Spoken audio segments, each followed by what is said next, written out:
the evidence showed that. Beyond the probably the experience the child had of being taken by a stranger for a period of 12 hours,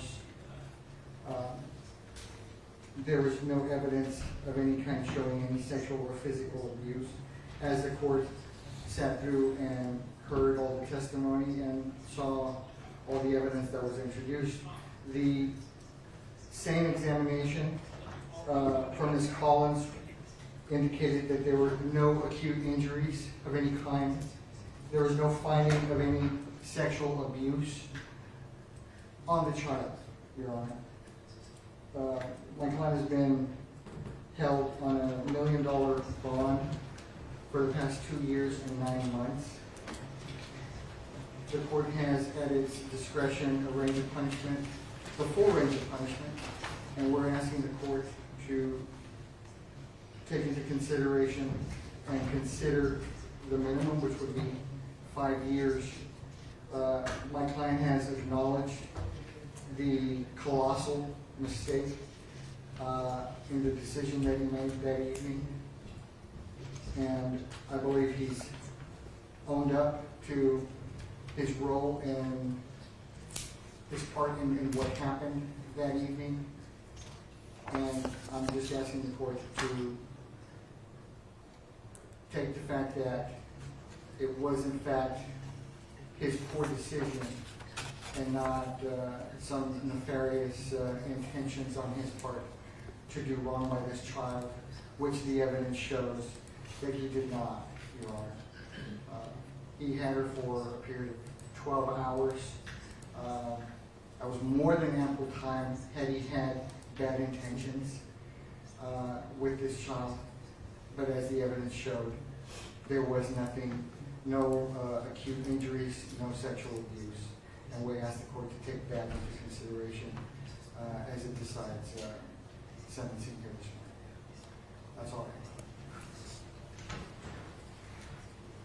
Thank you, Your Honor. So this case is every single person's worst nightmare. It's the nightmare of parents, it's the nightmare of children, and it's the nightmare of every single person in our community. This defendant stole a stranger who was 3 years old, kept her for 12 hours for his own personal gain. And not only is it the facts that are concerning, but it's the defendant's predatory behavior, which can be witnessed very clearly on that surveillance video. When he saw his opportunity, he took it. And at no point did he try to get help for our 3-year-old complainant. He called her over, he sat on his lap, he talked to her, he told her that her cat was pretty, all to gain her trust. And when she was sitting on his lap, that's where his plan began. He started to kiss her, to hug her, and to make her feel comfortable with him.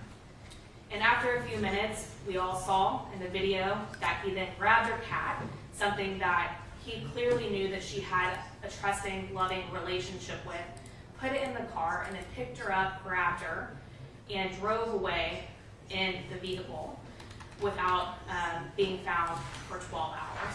And within that 12 hours, he doesn't take accountability and responsibility. He doesn't seek help, even though he repeatedly has said that's what his intentions were. But he checks into a motel room and sleeps in a bed with her in his underwear.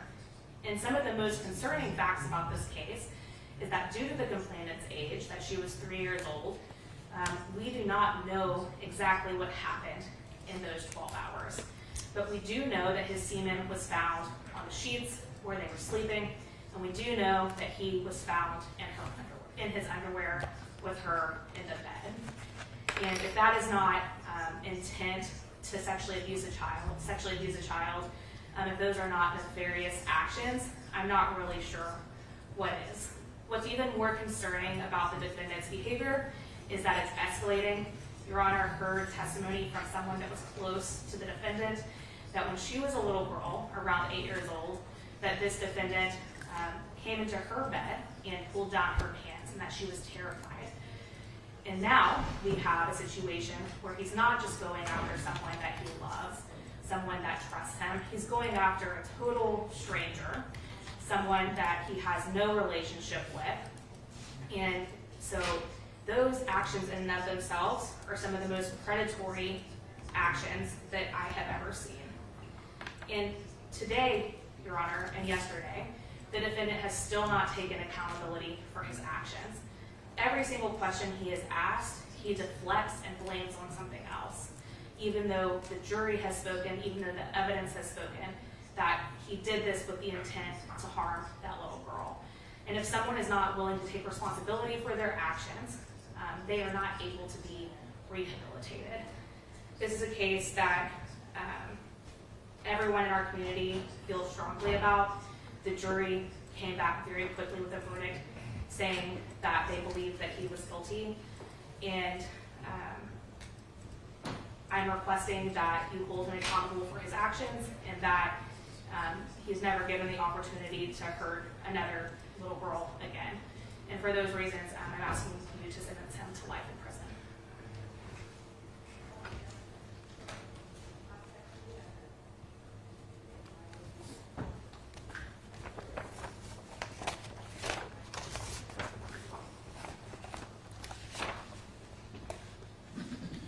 So I sat through the evidence, and I believe that this case is literally the cautionary tale that parents share with their children. Mr. Hernandez, you even testified that you knew there were dangerous people out there with bad intentions who wish to do harm to children. By convicting you last week, the jury labeled you as one of those people and rejected your claims that your intentions were to protect the 3-year-old child. I also heard testimony about what happened to your daughter decades ago when she was 8 years old. And I heard your wife take the stand and frankly spin an unbelievable tale to try and protect you. I heard testimony last week and this week, and I saw with my own eyes on video as you put a 3-year-old stranger on your lap, kissed her, used her pet cat to lure her to your car and abduct her, drive her around for hours, and then take her to a motel, all while passing on multiple opportunities to seek help for her, the help you claimed you were trying to get her. I then saw video and heard testimony about you lying mostly naked under the covers in the same bed as the 3-year-old. When the police rescued her, she was complaining of a sore or hurt mouth, and your semen was found in the bed that you shared with the child. So even if any one of those individual things could have an innocent explanation, the totality of the evidence presented only points to one conclusion. So I'm left with the decision of how long to keep children safe from your uncontrollable sexual urges towards them. And frankly, I cannot imagine any appropriate sentence other than life imprisonment. You will be sentenced accordingly to confinement for life in the Texas Department of Criminal Justice. You'll get credit for any time you've already served. The parole laws will apply, however they do in your set of circumstances. And since you've been convicted of a felony, you are not lawfully permitted to possess a firearm. If the day comes where you wish to do so, if you're ever paroled out, don't do so without talking to a lawyer and seeing what the law says at that time. Is there any legal reason that this sentence should not be pronounced today?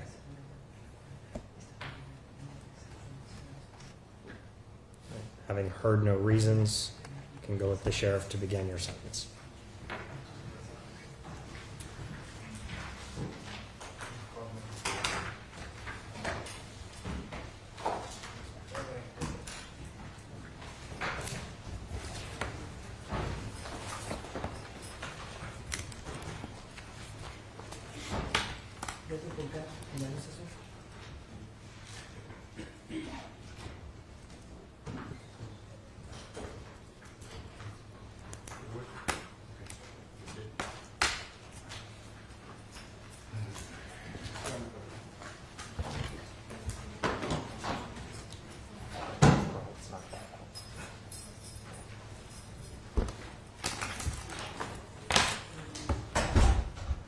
you, Arlene.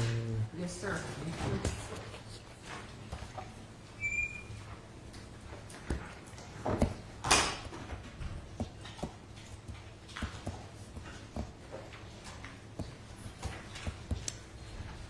Something unrelated. I wanted to chat with you at some point. Are you heading down or whatever? What? Are you heading down to your office now or anything? I'm gonna stay here for a minute and then I'll come. Okay. Anything you need from us? Thank you. Nice to meet you. Yes. Great. Rachel's leaving childhood now. So I have a warrant trial this week, but Where are you going? she's going to Virginia.